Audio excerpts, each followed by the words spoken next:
1:40 అవుతుంది. स्वर्ग में रखा हुआ वचन सुनने लगेंगे तो शायद शाम हो जाएगा. పరలోకమందు ఉంచబడిన వాక్యాన్ని వింటూ ఉన్నట్లయితే సాయంత్రం అయిపోతుంది. और भाई बारनबास ने जो खाना पकाया वो ठंडा हो जाएगा. సోదరులు బర్నబాస్ అంకిల్ గారు సిద్ధపరిచిన ఆహారం చల్లారిపోతుంది. सो गरम गरम खाना खाने के लिए 5 मिनट में कुछ बोलना चाहता हूँ बस. వేడివేడిగా భోజనం చేయడానికి కేవలం 5 నిమిషాలు మాత్రమే నేను మీతో వాక్యం పంచుకుంటాను. उतना ही नहीं, मेंटल फ्रेशनेस भी रहना चाहिए. అంత మాత్రమే కాదు, మానసికంగా మనము ఉత్తేజంగా కూడా ఉండాలి. प्रभु ने इस साल के लिए बड़े अद्भुत प्रॉमिसेस हमको दिए हैं. దేవుడు ఈ సంవత్సరానికి ఎంతో అద్భుతమైన వాగ్దానాలను అనుగ్రహిస్తూ వచ్చినాడు. सचमुच वो क्लेम करने के योग्य है. మరి నిజముగా వాటిని మన జీవితాల్లో ఎత్తి పట్టుకొనుట ఎంతో ఆవశ్యకమై ఉంటున్నది. पहला प्रॉमिस, మొదటి వాగ్దానము, मैं बिल्ड करूंगा. నేను కట్టెదను. दूसरा, రెండవదిగా, मैं रीबिल्ड करूंगा. నేను మరలా కట్టెదను. रीबिल्ड करने का कारण क्या है? మరి తిరిగి కట్టడానికి గల కారణం ఏమిటి? क्योंकि उसमें कुछ दरारें आ गई हैं, कुछ गड़बड़ी हो गई है. ఎందుకంటే ఆ యొక్క మరి కట్టడంలో మరి పగుళ్ళు సందులు అనేవి వచ్చి ఉంటున్నాయి. इसलिए मैं रिपेयर करूंगा. ఆ కారణం చేత ఆయన అంటున్నాడు, నేను మరమ్మత్తు చేస్తాను. और तीसरा, మూడవదిగా, जब मैं रिपेयर करूंगा तो ओरिजिनल ग्लोरी में रेस्टोर करूंगा, ज्यों का त्यों बना दूंगा. మరి నేను మరమ్మత్తు చేసిన తర్వాత పూర్వ రీతిగా ఏ రీతిగా ఉండినదో అలాంటి మహిమను నేను తీసుకుని వస్తాను. व्यक्तिगत जीवन में भी करेगा వ్యక్తిగత జీవితంలో ఆయన చేస్తారు, और हमारे मांडलिक जीवन में भी करेगा. మరి సంఘ జీవితంలో కూడా ఆయన చేస్తారు. एक बार उसको पढ़ लेते हैं. ఒకసారి ఆ వాక్య భాగాలు చదువుకుందాం. मत्ती सुसमाचार మత్తయి సువార్త 16 अध्याय 16వ అధ్యాయము 18 वचन. 18వ వచనం. I will build my church and the gates of hell shall not prevail against it. ఈ బండ మీద నా సంఘమును కట్టుదును, పాతాళలోక ద్వారములు దాని ఎదుట నిలువ నేర్వని నీతో చెప్పుచున్నాను. ये है I will build. నేను కట్టుదును అనే దానికి గల వాగ్దానం ఇది. Central promise. మరి మధ్య వాగ్దానము The book of Jeremiah ఇర్మియా గ్రంథము 31 31వ అధ్యాయము 4 वचन. 4వ వచనం. यिर्मयाह की किताब 31 अध्याय 4 वचन. ఇర్మియా గ్రంథము 31వ అధ్యాయము 4వ వచనం. Again I will build thee. నీవు కట్టబడినట్లు నేను ఇక మీదట నిన్ను కట్టింతును. उसका मतलब रीबिल्ड करूंगा. నేను తిరిగి నిన్ను కట్టిస్తాను. क्योंकि कुछ गड़बड़ी हो गई है. ఎందుకంటే ఏదో కొంత మరి అక్కడ పొరపాటు జరిగి ఉంటున్నది. और कुछ दरारें, कुछ क्रैक्स और कुछ ब्रीचेस आ गए हैं. మరి కొన్ని పగుళ్ళు అనేవి, కొన్ని సందులు అనేవి వచ్చి ఉంటున్నాయి. और ब्रीचेस के बारे में भी सुनने की बड़ी इच्छा होती है, जानने की इच्छा होती है. మరి ఆ పగుళ్ళ గురించి, ఆ సందుల గురించి వినటం ఎంతో కోరిక కలుగుతుంటున్నది.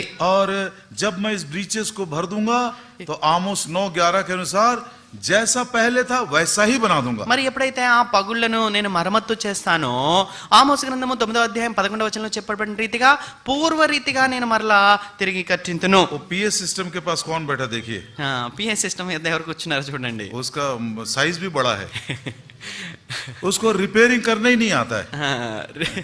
రిపేర్ చేయటమే రాదు. आप उसको कुछ काम बोलिए, अपने पॉकेट से ही लेकर आएगा, नया लगा देगा. ఏదైనా मेरे घर में 1-2 मोटर हैं, 1-2 स्विचेस हैं, वो पुराना मैं बोला थोड़ा उसको रिपेयर कर दो, रिपेयर नहीं करता है, नया लाके लगा दिया. అతను మరమ్మత్తు చేయి, అది పాడైపోయిందని చెప్తే అసలు వాటిని మరమ్మత్తు చేయనే చేయడు, రిపేర్ అని చేయనే చేయడు. తన సొంత జేబులో నుంచి డబ్బులు తీసుకొని కొత్తవి కొనుక్కొచ్చి బిగిస్తాడు. और वो बोलता देखो कितना ओरिजिनल हो गया ये. అప్పుడు అంటాడు, ఇవి ఎంత మంచిగా ఉన్నాయి చూడండి. प्रभु बोलता मैं बिल्ड करूंगा, गड़बड़ी आई है मैं उसको रिपेयर करूंगा और ऐसा कर दूंगा तुमको पता भी नहीं चलेगा, एकदम ओरिजिनल ग्लोरी, एकदम ज्यों का त्यों उसको बना दूंगा. అందుకనే ప్రభు అంటున్నాడు, నేను మిమ్మల్ని కడతాను.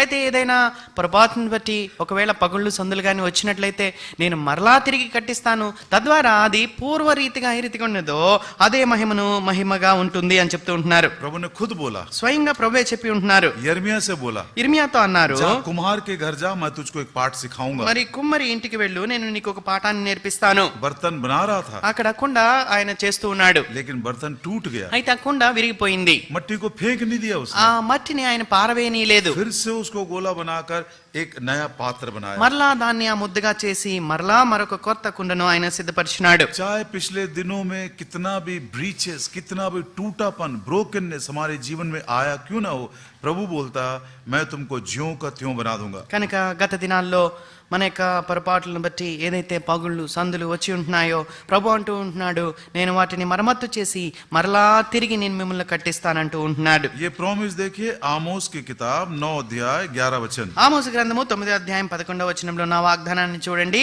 In that day will I raise up the tabernacle of David that is fallen and close up the breaches thereof. I will raise up his ruins and I will build it as in the days of old. పడిపోయిన దావీదు గుడారమును ఆ దినమున నేను లేవనెత్తి దాని గోడను బాగు చేసి దాని పోయిన చోట్లను బాగు చేసి ఎదేము శేషమును నా నామము ధరించిన అనుజనులందరినీ నా జనులు స్వతంత్రించుకున్నట్లు పూర్వపు రీతిగా దానిని మరలా కట్టుదును. कितना सुखी हमारा जीवन होगा यदि बपतिस्मा जिस दिन लिए थे उसी आनंद को आज भी यदि हम पाते हैं। మరి ఏ దినాన్నైతే మనం బాప్తిస్మం తీసుకున్నామో ఆ దినాన్ని ఎలాంటి ఆనందాన్ని మనం కలిగి ఉంటున్నామో అదే ఆనందాన్ని నేటి దినాన మనం కలిగి ఉన్నట్లయితే అది ఎంత సంతోషకరంగా वो ఉంటుంది. पहला सा प्रेम पहला सा जोश यदि आज भी है तो कितना हम सुखी रहेंगे। ఆ మొదటి ప్రేమ ఆ మొదటి ఆవేశము మరి ప్రభు కొరకైన రోషము నే దినానుంటే మనం ఎంత సమాధానంగా నెమ్మదిగా ఉంటాం. तो धीरे धीरे इन प्रोमिसेस को क्लेम करते जाएंगे, प्रभु जरूर उसको पूरा भी करेगा। మెల్లమెల్లగా ఈ వాగ్దానాలన్నీ కూడా మన యొక్క మరి జీవితాల్లో ఎత్తిపడడం తద్వారా వాటిని మన జీవితాల్లో ప్రభు నెరవేర్చినట్లు मैं अपनी कलीसिया को बनाऊंगा, నేను నా సంఘమును కట్టుదును. लेकिन क्या आप इस बात को जानते हैं कि इस कलीसिया को बनाने के लिए प्रभु ने आपको और मुझको भी सहकर्मी करके बुलाया है। అయితే ఈ విషయాన్ని మీరు ఎరుగుతూ ఉంటున్నారా? ఆ సంఘాన్ని ఆయన కట్టే విషయంలో నిన్ను నన్ను ఆయన తన జత పనివారిగా చేసుకుని ఉంటున్నాడు. उस कलीसिया को बनाने के लिए प्रभु क्या क्या इस्तेमाल कर रहा है। మరి ఆ యొక్క సంఘాన్ని కట్టడానికి ప్రభు వేటిని ఉపయోగిస్తుంటున్నాడో చూడండి. प्रेरितों के काम उसका दूसरा अध्याय అపోస్తల కార్యములు 2వ అధ్యాయము और उसका 47 वचन 47। 47వ వచనం. जो जो उद्धार पाते जाते थे वो कलीसिया में जुड़ते जाते थे। రక్షణ పొందుచున్నవారు అనుదినము వారితో చేర్చబడుచుండెను. उद्धार पाने के लिए उद्धार देने के लिए प्रभु सुसमाचार के सामर्थ्य को इस्तेमाल कर रहा है। కనుక రక్షణ పొందటానికి దేవుడు సువార్త యొక్క శక్తిని వినియోగిస్తూ ఉంటున్నాడు. The Lord is using the power of his gospel to build his church. మరి దేవుడు సువార్త యొక్క సామర్థ్యాన్ని శక్తిని వినియోగించి తన సంఘాన్ని కడుతూ ఉంటున్నాడు. Romans chapter 1 and verse 16। రోమిలికి రాసిన పత్రిక 1వ అధ్యాయం 16వ వచనం. रोमियो की पत्री पहला अध्याय 16 वचन में लिखा, I am not ashamed of the gospel of Christ because it is the power of God unto salvation to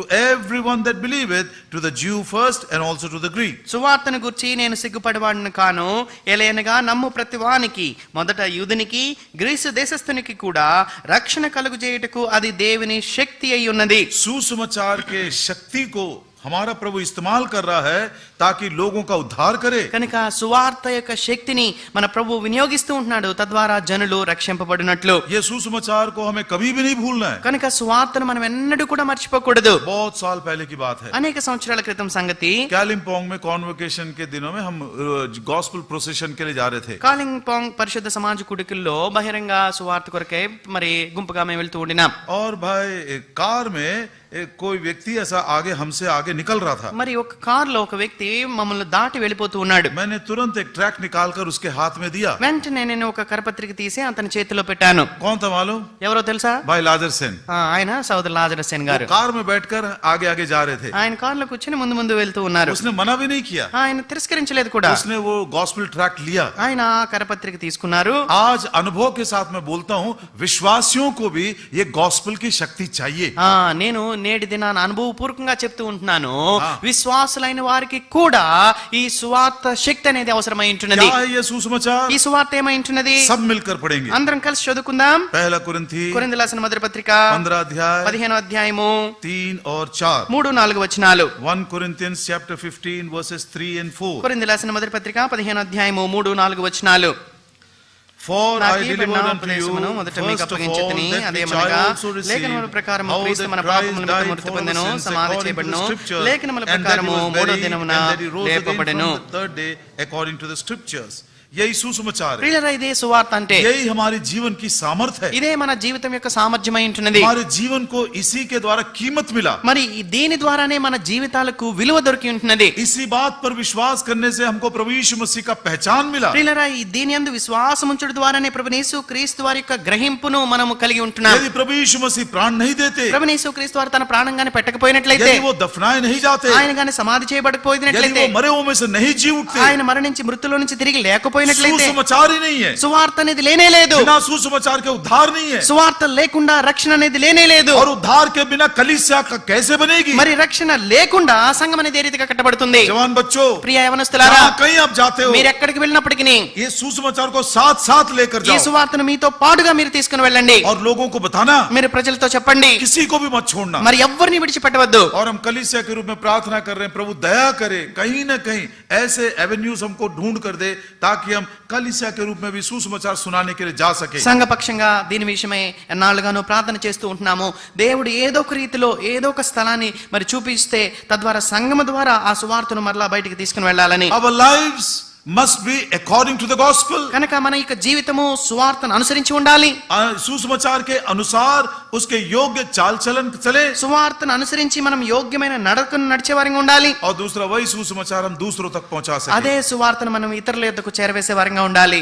एक ऐसा रीडर्स डाइजेस्ट में मैं तो पढ़ने वाला था, हाँ। तो स्टूडेंट डेज में मैं रीडर्स डाइजेस्ट पढ़ता था. మరి నేను పుస్తకాలు ఎక్కువగా చదువుతూ ఉంటాను. నా విద్యార్థి దినాల్లో రీడర్స్ డైజెస్ట్ అనే ఒక పత్రిక ఉంటుంది, దాన్ని చదువుతూ ఉండినాను. उसमें कुछ कुछ ऐसा ह्यूमरस बात आता है. దానిలో కొన్ని వ్యంగ్యమైన మరి దాన్ని చతురంగా ఉండే మాటలు రాయబడి ఉంటాయి. ये उसमें पढ़ा था मैं बहुत बहुत साल पहले. అనేక సంవత్సరాల క్రితం ఈ మాట నేను అక్కడ చదివాను. जब प्रभु यीशु मसीह मरे हुए में से जी उठे ప్రభువైన యేసుక్రీస్తు వారు మృతిని గెలిచి తిరిగి లేచినప్పుడు, और जब वो स्वर्ग में जा रहे थे, ఆయన పరలోకానికి వెళ్తూ ఉండినప్పుడు वहां लिखा है स्वर्गदूत उसको उसके स्वागत में खड़े हो गए. అక్కడ రాయబడి ఉంటూ ఉన్నది, పరలోకపు దూతలు ఆయన్ని స్వాగతిస్తూ నిలబడ్డారు. जब पिता ने पुत्र को भेजा మరి తండ్రి తన కుమారుని పంపినప్పుడు तो उनको आज्ञा दिया, ఆయనకు ఆజ్ఞాపించినాడు, वर्शिप माय सन. నా కుమారుని ఆరాధించుము. और जब प्रभु यीशु मसीह के उस कामों को देख रहे थे, ప్రభువైన యేసుక్రీస్తు వారి యొక్క కార్యాలను వారు చూస్తూ ఉండినప్పుడు स्वर्गदूत भी समझने की कोशिश कर रहे हैं, మరి పరలోకపు దూతలు కూడా దాన్ని అర్థం చేసుకోవడానికి ప్రయత్నిస్తూ लेकिन ఉన్నారు. उनको समझ में नहीं आया. అయితే వారికి అర్థమే కాలేదు. और जब प्रभु यीशु मसीह काम पूरा करके स्वर्ग जा रहे थे, ప్రభువైన యేసుక్రీస్తు వారు తన పనిని ముగించి పరలోకానికి వెళ్తూ ఉండినప్పుడు सब खुशी के साथ कहने लगे, మరి అందరూ కూడా దేవదూతలందరూ సంతోషంతో చెప్తూ ఉండినారు, हे प्रभु कितना अद्भुत काम तूने किया, ప్రభువా ఎంత అద్భుతమైన కార్యాన్ని నువ్వు చేసి ఉంటున్నావు. लेकिन ये काम सारी दुनिया को मालूम होना चाहिए. అయితే ఈ కార్యము సమస్త లోకానికి కూడా అర్థం అవ్వాలి. आपने क्या प्रबंध किया इसके लिए? దాని కొరకై మీరు ఎలాంటి సదుపాయాన్ని చేసి ఉంటున్నారు? कहने का मतलब था, అక్కడ చెప్తున్న అర్థం ఏంటంటే, स्वर्गदूत बोल रहे हैं, పరలోకపు దూతలు అంటూ ఉన్నారు, प्रभु जी हमको दे दो ये काम. ప్రభువా ఈ యొక్క కార్యాన్ని మాకివ్వము. एक दिन में सारे सुसमाचार को दुनिया में बता देंगे. మరి ఒక్క రోజులోనే సువార్త అంతా కూడా ఈ ప్రపంచమంతా మేము చాటించి వస్తాం. इस आशय के साथ वो बोल रहे थे. మరి ఎలాంటి కోరిక కలిగి వారు ప్రభుతో చెప్తూ ఉన్నారు, इतना महान काम आपने किया प्रभु जी, ప్రభా ఎంత గొప్ప కార్యాన్ని నువ్వు చేశావు, इतना सामर्थ्य का काम आपने किया, ఎంత శక్తి కలిగిన కార్యాన్ని నువ్వు చేశావు. लेकिन इसको दुनिया वालों को बताने के लिए आपने क्या प्रबंध किए? అయితే అది లోకస్తులకు, లోకంలో ఉన్న ప్రపంచంలో ఉన్న వారందరికీ చెప్పడానికి నువ్వు ఎలాంటి సదుపాయం చేశావు? प्रभु यीशु ने कहा, అప్పుడు ప్రభువైన యేసుక్రీస్తు వారు అన్నారు, I have asked Peter and my disciples to share this gospel. మరి నా పేతురుకు, నా శిష్యులకు ఈ సువార్త ప్రకటించే బాధ్యతను నేను అప్పగించినానని చెప్పారు. हैरान होकर स्वर्गदूत बोलने लगे, మరి వారెంతో ఆశ్చర్యపోయి పరలోకపు దూతలు అంటూ ఉండినారు, प्रभु जी पतरस को अपने ये काम दिए, ప్రభు పేతురుకు ఆ పని అప్పచెప్పినావా? अनपढ़ व्यक्ति को, మరి అలాంటి చదువులేని వ్యక్తికి, इतना जल्दीबाज व्यक्ति है वो, అంత తొందరపడే వ్యక్తికి, इतना निर्बल है वो, అంత బలహీనుడైన వ్యక్తికి, उससे अच्छा आपको कोई मिला नहीं. మరి అంతకన్నా మంచివాడు నీకు దొరకలేదా? प्रभु ने क्या बोला मालूम? ప్రభు వారు ఏమన్నారు తెలుసా? If Peter doesn't preach, I have no other plan. మరి ఒకవేళ గాని పేతురు దాన్ని ప్రకటించకపోతే నాకు వేరే ప్రణాళిక లేనే లేదు. प्रभु के पास ए प्लान ही है बस, उसके पास बी प्लान सी प्लान नहीं है उसके पास. ప్రభు యొద్ద ఒకే ఒక ఏ ప్లాన్ ఉంటుంది, బి సి అనేవి లేవు. यदि पतरस सुसमाचार नहीं सुनाएगा तो प्रभु बोलता मेरे पास दूसरा उपाय नहीं है. మరి పేతురు గాని సువార్త ప్రకటించకపోతే ప్రభు అంటున్నాడు, నా యొద్ద ఇంకే ప్రణాళిక కూడా లేదు. कितना उसने हमको फेथफुल समझा. ప్రియులారా, ఎంత నమ్మకస్తులుగా ఆయన మనల్ని ఎంచినాడు. मैं अपनी कलीसिया को बनाऊंगा, నేను నా సంఘమును కట్టుదును, अधोलोक के फाटक भी उसके विरोध में प्रबल नहीं होंगे. పాతాళ లోకపు ద్వారములు కూడా దాని ఎదుట నిలువనేరవు. सबसे पहली बात, మొట్టమొదటి విషయం, सुसमाचार के शक्ति से वो लोगों का उद्धार करता हुआ उद्धार पाए हुए लोगों को कलीसिया में जोड़ रहा है. సువార్త శక్తి ద్వారా జనులను ఆయన రక్షిస్తూ రక్షింపబడిన వారిని ఆయన సంఘములోకి చేర్చుతూ ఉండినాడు. Let that power of the gospel, the death and the burial and the resurrection work in my own life, and then I will carry that power even to others. ఆ సువార్త శక్తి, ఆ యొక్క మరణ భూస్థాపన పునరుద్ధానాలు మొదటగా నా జీవితంలో అది పని జరుగును గాక, అది తద్వారా నేను ఇతరులకు దాన్ని చేరవేయుదును గాక. Secondly, రెండవదిగా अब उद्धार पाए हुए लोगों के बीच में काम कर रहा है प्रभु. మరి రక్షింపబడిన వారి మధ్యలో కూడా ప్రభువు కార్యాన్ని చేస్తూ ఉన్నాడు. क्यों? ఎందుకు? उस कलीसिया को अपने महिमा से भरना चाहता है. ఎందుకంటే తన సంఘాన్ని తన మహిమ చేత ఆయన నింపాలని కోరుతూ ఉంటున్నాడు. उस महिमा को कंटेन करने के लिए कलीसिया योग्य होनी चाहिए. మరి ఆ యొక్క మహిమను కలిగి ఉండటానికి సంఘం అనేది యోగ్యమైనదిగా ఉండాలి. दूसरा, రెండవదిగా हमने पढ़ा प्रेरितों के काम उसका 5 अध्याय అపోస్తల కార్యములు 5వ అధ్యాయము और 14 वचन में 14వ వచనంలో believers were the more added to the Lord, multitudes of both of men and women. పురుషులను స్త్రీలను అనేకులు మరి ఎక్కువగా విశ్వాసులై ప్రభువు పక్షంగా చేర్చబడిరి. अब विश्वासियों को प्रभु अपने साथ जोड़ रहा है. మరి విశ్వాసులను ఇప్పుడు తన పక్షంగా ఆయన చేర్చుకుంటూ ఉన్నాడు. इनको कैसे सैंक्टिफाई किया? ఆ వారిని ఏ రీతిగా ఆయన పవిత్రపరిచినాడు? John's Gospel యోహాను సువార్త chapter 17 17వ అధ్యాయము verse 17. 17వ వచనం. Sanctify them through thy truth, thy word is truth. యోహాను సువార్త 17వ అధ్యాయము 17వ వచనము. మరి సత్యమందు వారిని ప్రతిష్ఠ చేయము, నీ వాక్యమే సత్యము. वचन के सामर्थ के द्वारा विश्वासियों को वो शुद्ध कर रहा है, सैंक्टिफाई कर रहा है. వాక్యం యొక్క శక్తి ద్వారా విశ్వాసులైన వారిని ఆయన పవిత్రపరుస్తూ ఉంటున్నాడు, మరి ప్రతిష్ఠిస్తూ ఉంటున్నాడు. आइए प्रियो, ये शक्तिशाली पावरफुल वचन के द्वारा हमारा भी जीवन शुद्ध हो जाए. ప్రియులారా, ఈ శక్తి కలిగిన వాక్యం ద్వారా మన యొక్క జీవితాలు కూడా పవిత్రపరచబడును గాక. तीसरी बात, మూడవ విషయం, आइए प्रेरितों के काम उसका 6 अध्याय అపోస్తల కార్యములు 6వ అధ్యాయానికి రండి. उसका पहला वचन, మొదటి వచనం. disciples were multiplied. అక్కడ శిష్యుల సంఖ్య విస్తరిస్తూ ఉన్నది. ये चेले कौन है? ఈ శిష్యులు వారు जो क्रूस उठाकर चलते हैं. ఎవరైతే సిలువనెత్తుకొని నడుస్తూ ఉంటారో వారు. उस जवान धनवान से भी प्रभु ने कहा था, మరి ఆ యవనస్తుడైన మరి ధనవంతుడైన యవనస్తునితో కూడా ప్రభు చెప్పాడు, एक ही बात की घटी है तेरे पास. నీ యొద్ద ఒకే ఒక్క విషయంలో కొదువు ఉన్నది. तेरे पास सब कुछ है, लेकिन वो क्रूस की सामर्थ नहीं है. మరి నీ యొద్ద అన్నీ ఉన్నాయి కానీ సిలువ యొక్క సామర్థ్యం నీలో లేదు. जा क्रूस उठाकर मेरे पीछे आ. మరి నువ్వు వెళ్ళి సిలువనెత్తుకొని నన్ను వెంబడించుము. चेलों की संख्या बढ़ती गई, मतलब लोग न केवल सुसमाचार को सुनकर उद्धार पाए, न केवल वचन के द्वारा शुद्ध हो रहे थे, लेकिन क्रूस उठाकर चलना भी उन्होंने निर्णय लिया. ప్రియులారా, శిష్యుల సంఖ్య విస్తరిస్తున్నదని అంటే అర్థం ఏంటంటే సువార్త శక్తి ద్వారా వారు రక్షింపబట్ట మాత్రమే కాదు కానీ, మరి వాక్యం యొక్క శక్తి ద్వారా వారు పవిత్రపరచబట్ట మాత్రమే కాదు కానీ, మరి సిలువ యొక్క శక్తి ద్వారా వారు అభివృద్ధి చెందుతూ విస్తరిస్తూ ఉన్నారు. दुख उठाने के लिए तैयार, శ్రమ పొందటానికి వారు సిద్ధంగా ఉన్నారు. बलिदान करने के लिए तैयार हैं. త్యాగం చేయటానికి వారు సిద్ధంగా ఉంటున్నారు. They are willing not only to spend, but they are willing even to waste. మరి వారు ఖర్చు చేయటం కాదు కానీ తమను తాము వ్యర్థపరచుకోవడానికి కూడా ఇష్టపడుతూ ఉంటున్నారు. ये क्रूस का अनुभव है. ప్రియులారా, ఇదే సిలువ యొక్క అనుభవం అంటే. मैं कल रात को बहुत देर तक सोचता रहा इस बात को. నిన్నట రాత్రి దినాన చాలా సమయం దీని గురించి నేను ఆలోచిస్తూ ఉండినాను. मरियम ने अलबस्तर की कुप्पी जब तोड़ी, चेले नाराज होकर, इंडिग्नेशन मतलब गुस्सा हो गए, क्यों तूने इतना बर्बाद किया. మరియా ఆ అత్తర బుడ్డిని పగలగొట్టినప్పుడు శిష్యులైన వారు ఆమె చేసిన ఆ పని చూచి వారు కోపగించుకున్నారని రాయబడినది. लेकिन प्रभु यीशु मसीह का देह जब क्रूस के ऊपर तोड़ा गया, क्या किसी को नाराजगी आई? అయితే ప్రభునేసు క్రీస్తు వారి యొక్క శరీరము దేహము సిలువ మీద విరగొట్టబడినప్పుడు ఎవరికైనా కోపం వచ్చినదా? Lord, we are so angry that person is breaking the alabaster box. మరి ప్రభువా, ఆ యొక్క వ్యక్తి ఆ అత్తర బుడ్డిని పగలగొట్టాన్ని చూచి మాకు కోపం వస్తూ ఉన్నది. But we thank you, Lord, that you broke your body. అయితే ప్రభా, సిలువలో నీ శరీరాన్ని నువ్వు విరగొట్టిన దాన్ని బట్టి నీకు వందాలని మనం చెప్తూ ఉంటాం. हमारे क्रिश्चियन एक्सपीरियंस की कितनी बड़ी विडंबना है, देखिए कितना बड़ा पैराडॉक्स है इसमें. ప్రియులారా, మన క్రైస్తవ జీవితం యొక్క అనుభవము ఎంత వ్యత్యాసంగా ఉంటూ ఉన్నదో చూడండి. चेले कौन है?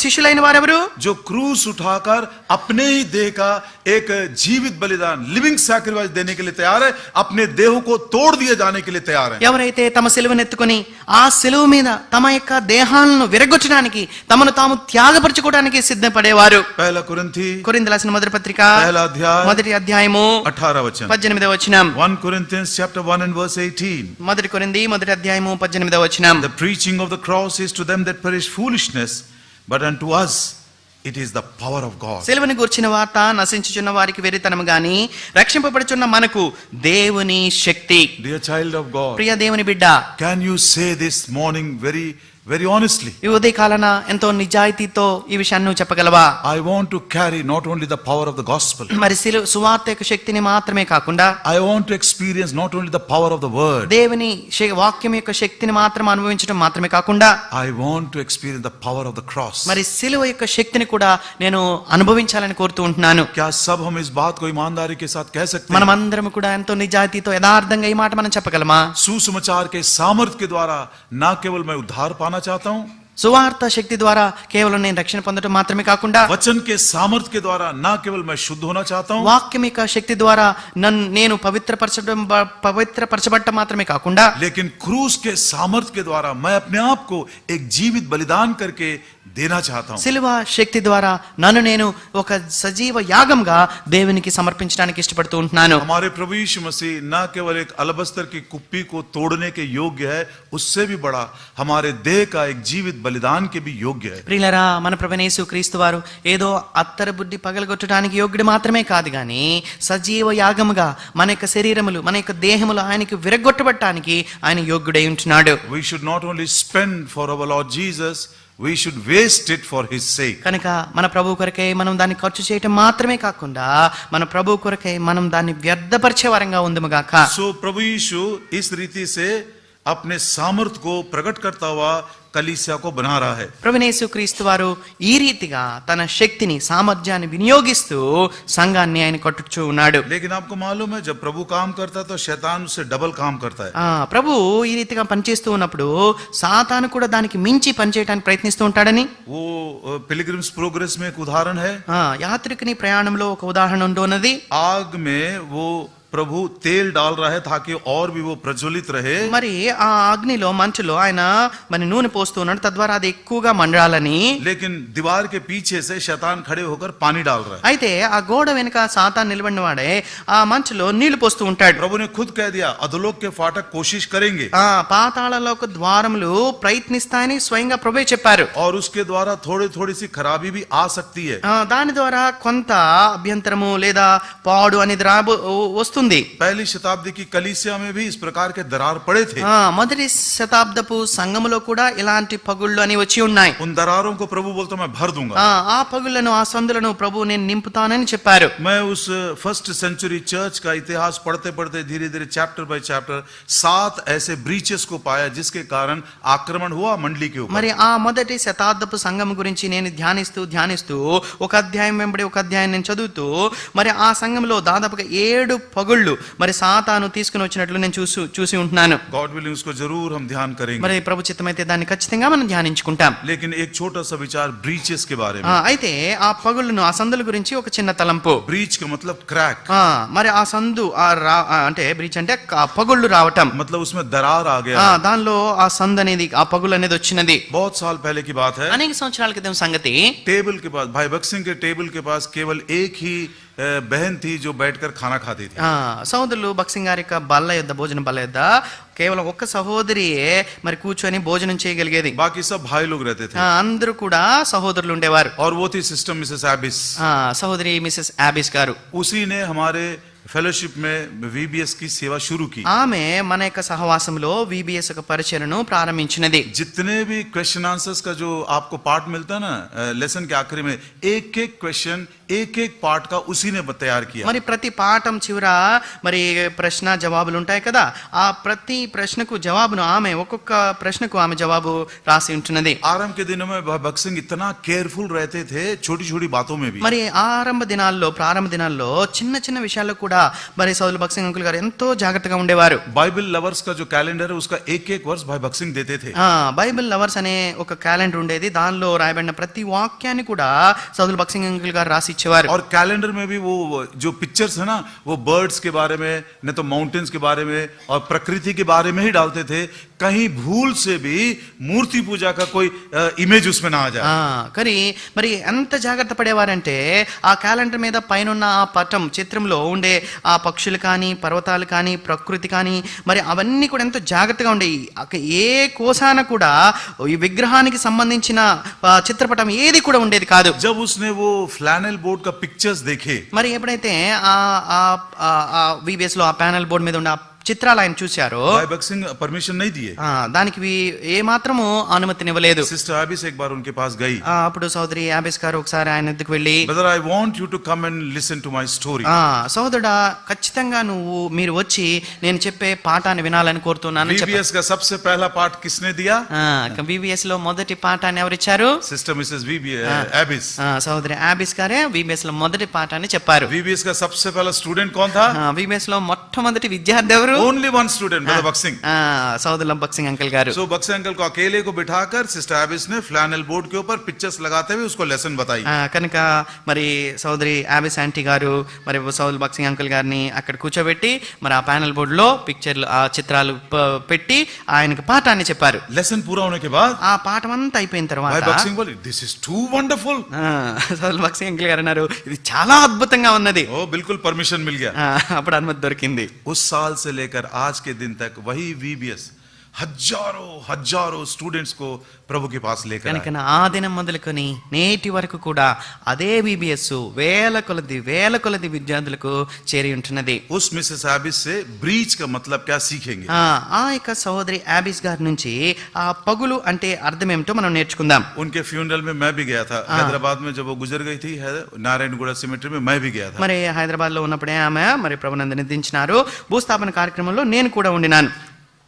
एक बार टेबल के ऊपर खाने के लिए जब वो बैठी थी, ఒకసారి ఆ భోజనం బల్ల యొద్ద మరి భోజనం చేయడానికి కూర్చున్నప్పుడు अभी भी भाई भगत सिंह के टेबल के पास जब खाने के लिए आप जाते हैं तो सब पोर्सलिन डिशेस है, उसमें आपको स्टील प्लेट नहीं मिलेगा। ఇప్పటికీ కూడా ఒకవేళ సౌల్ భగత్ సింగ్ అంకుల్ గారు ఉండే ఆ యొక్క భోజన బల్ల యొద్దకు వెళ్తే అవన్నీ కూడా ఒక్క స్టీల్ పాత్ర కూడా ఉండదు, అన్ని ఆ పింగాణి ఆ పోర్షన్ పాత్రలు. व्हाइट प्लेट्स आता है ना, कप वाला मटेरियल, वो मतलब टूटता भी है वो, लेकिन वही प्लेट्स है।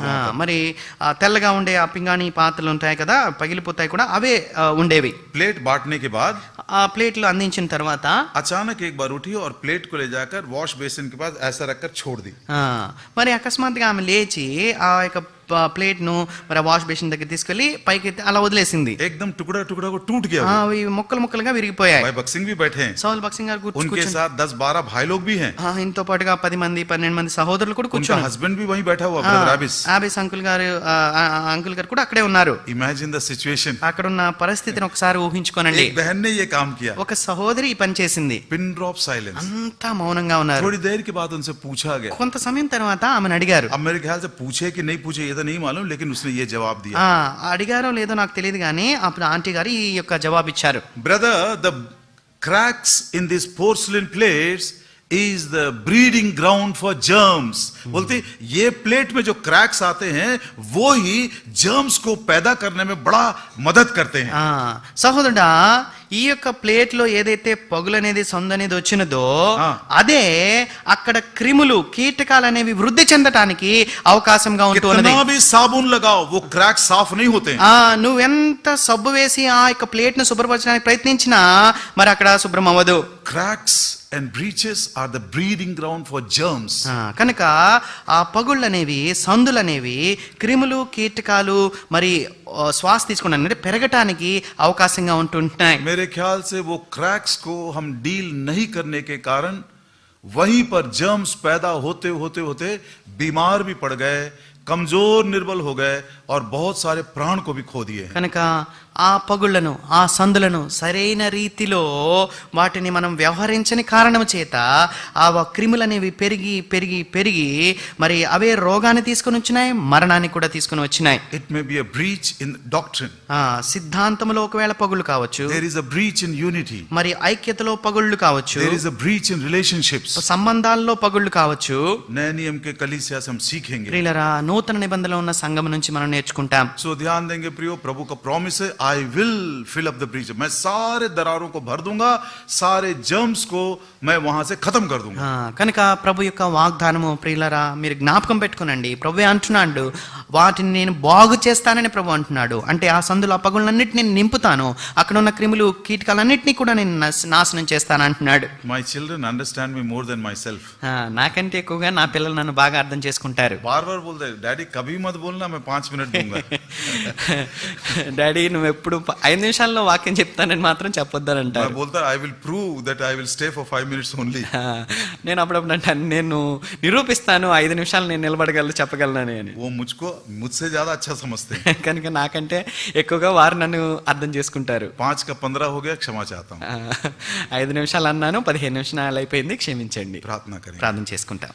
हमारे प्रेमी स्वर्गीय पिता, మా ప్రేమ కలిగిన పరలోకమందున తండ్రి, इस साल आपने हमको बहुत बहुत अनमोल प्रतिज्ञा दिए हैं। ప్రభువా ఈ సంవత్సరం మాకెంతో అమూల్యమైన వాగ్దానాలను అనుగ్రహించినారు. हम आपसे विनती करते हैं इस प्रॉमिस को जरूर हमारे व्यक्तिगत जीवन में, हमारे पारिवारिक जीवन में और कलीसिया में भी पूरा करें। ప్రభువా మరి ఈ యొక్క వాగ్దానాలను మా వ్యక్తిగత జీవితంలోను, మా కుటుంబ జీవితంలోను, సంఘ జీవితంలోను తప్పక మీరు నెరవేర్చమని నీ సన్నిధిలో వేడుకుంటూ ఉన్నాం. जो कुछ हमने थोड़े शब्दों में सुना, ఏదైతే కొద్ది మాటల్లో మేము వింటూ వచ్చినామో वो हमारे हृदय में हमको रखिए। ప్రభువా ఆ మాటలు మా హృదయాల్లో భద్రపరచుము. वो सुसमाचार की सामर्थ्य ఆ को, సువార్త యొక్క శక్తి, वचन की सामर्थ्य को, వాక్యం యొక్క శక్తి, वो क्रूस के सामर्थ्य సిలువ యొక్క శక్తి को हम अनुभव करते हुए మేము అనుభవిస్తూ जिस कलीसिया को आप बना रहे हैं उसमें हम अपना भाग पा सके। ప్రభా ఏ సంఘాన్ని అయితే మీరు కడుతూ ఉంటున్నారో దానిలో మేము పాలిభాగస్తులం అవుదుము గాక. दरारों के कारण जो जर्म्स पैदा हो गए, మరి ఆ పగుళ్ళ వల్ల క్రిములనే ఉత్పన్నమైనాయి. आप प्रभु जी उसको भर दीजिए ప్రభా ఆ పగుళ్ళను మీరు నింపివేయము, ताकि हम तंदुरुस्त रहकर आगे और बढ़ सके। తద్వారా మేము ఆరోగ్యంగా ఉండి ముందుకు కొనసాగుదుము గాక.